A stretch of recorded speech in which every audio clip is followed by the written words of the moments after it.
Things aren't exactly peachy right now. The world feels like a powder keg just waiting for a spark. We've got resource scarcity pushing nations to the brink. Climate change is fueling disasters and mass migrations. And don't even get me started on the whole rising nationalism thing. Remember when everyone was freaking out about killer robots? That's still a thing, by the way. Autonomous weapons are getting scarier by the minute. We're talking drones that can pick their own targets, folks. It's like a Terminator movie, but in real life. And nobody cast Danny DeVito this time. The South China Sea is basically a territorial free-for-all. Cyber attacks happen so often we barely even notice them anymore, and the less said about the ongoing social media propaganda wars, the better. Honestly, it's enough to make you want to crawl under a weighted blanket and stay there. But before you do, let's try to unpack this whole "are we on the brink of World War III" thing, because, spoiler alert, it's complicated. History might not repeat itself, but it sure does rhyme. And right now, the rhymes are getting a little too close for comfort.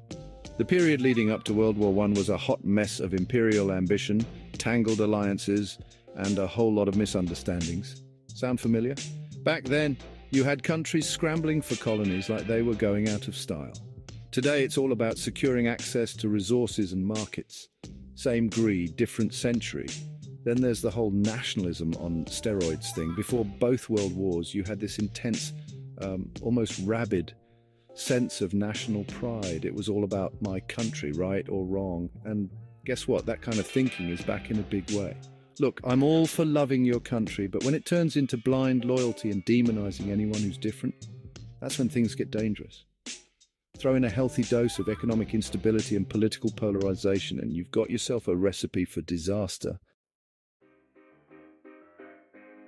Warfare has always been about technology. From the first dude who chucked a rock to the invention of the atomic bomb, the tools might change, but the goal stays the same, to mess up the other guy. But here's the thing. The pace of technological change in warfare is absolutely bonkers right now. We've gone from muskets to hypersonic missiles in the blink of an eye. And it's not just about bigger bombs and faster planes. Cyber warfare is the new battleground. We're talking about hacking into critical infrastructure, shutting down power grids, and manipulating financial markets. It's the kind of war that can be waged from a teenager's bedroom. And it's terrifying. Then there's artificial intelligence. Remember those killer robots we talked about? They're only getting smarter. And the scariest part, once you unleash an AI weapon, you can't exactly call it back.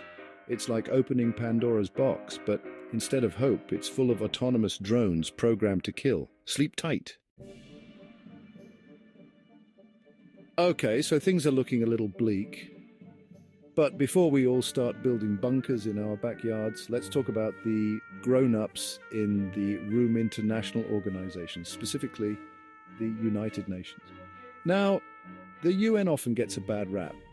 It's easy to make fun of their endless meetings and bureaucratic nightmares, but you know what? Sometimes talking is the best weapon we've got. The UN's whole purpose is to prevent another world war. They promote diplomacy, try to resolve conflicts peacefully, and provide humanitarian aid. Are they perfect? Hell no, but they're often the only thing standing between a tense standoff and a full-blown catastrophe. The problem is the UN was designed for a different era. The world is more complex now. There are more players on the global stage, and frankly, the UN often gets bogged down by veto power and political maneuvering. Section 5. The fog of war experts divided on what's next. So, are we on the brink of World War III? Ask 10 experts, get 11 different answers. Some argue that the very nature of modern warfare, with its potential for global annihilation, makes a large-scale conflict unthinkable. They say cooler heads will prevail. Others aren't so optimistic. They point to the alarming parallels with pre-war eras, the rapid pace of technological advancement, and the rise of nationalist sentiment. They argue that we're sleepwalking into disaster. The truth is, nobody knows for sure. Predicting the future is a fool's game. But one thing is clear, the stakes have never been higher. We're living in an interconnected world facing unprecedented challenges. How we choose to navigate these challenges will determine the fate of our planet. Section 6. Avoiding Armageddon, the high stakes of global cooperation. Look, I'm not saying we all need to start hugging trees and singing Kumbaya, but we do need to find a way to coexist peacefully on this giant spinning rock we call home. And that requires global cooperation on a scale we've never seen before. We need to address the root causes of conflict, poverty, inequality, and lack of access to resources. We need to get serious about tackling climate change before it creates even more chaos and instability. And for the love of all that is holy, we need to stop demonizing each other.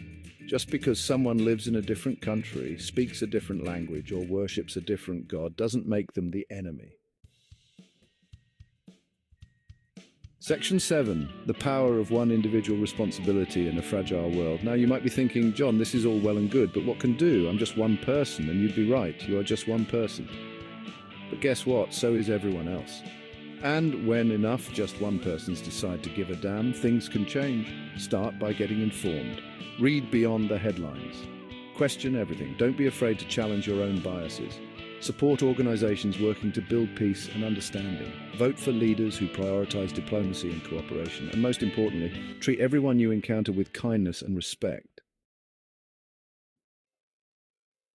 Section 8. A call to action, building a more peaceful future. We're at a crossroads. The path we choose now will determine the course of human history. We can either continue down the same road of division, distrust, and violence, or we can choose a different path. Let's choose to build a future where war is not inevitable but unthinkable. A future where diplomacy trumps aggression, where cooperation outweighs competition, and where differences are celebrated, not feared. It won't be easy. It'll require courage, compassion, and a whole lot of hard work. But the alternative is simply unacceptable. The future is not something that happens to us. It's something we create. Let's create a future worthy of our children and grandchildren.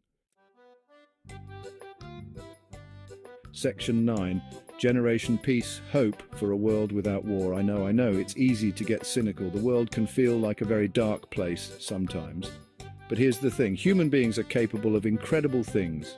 We've overcome seemingly insurmountable challenges before, and we can do it again. There's a whole generation of young people out there who are rejecting the tired old narratives of hate and division. They're fighting for a more just, equitable, and peaceful world.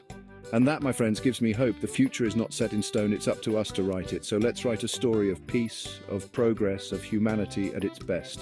Because the only thing more powerful than the forces that divide us is the human spirit's capacity for love, compassion, and hope. Let's prove the cynics wrong. Let's choose peace.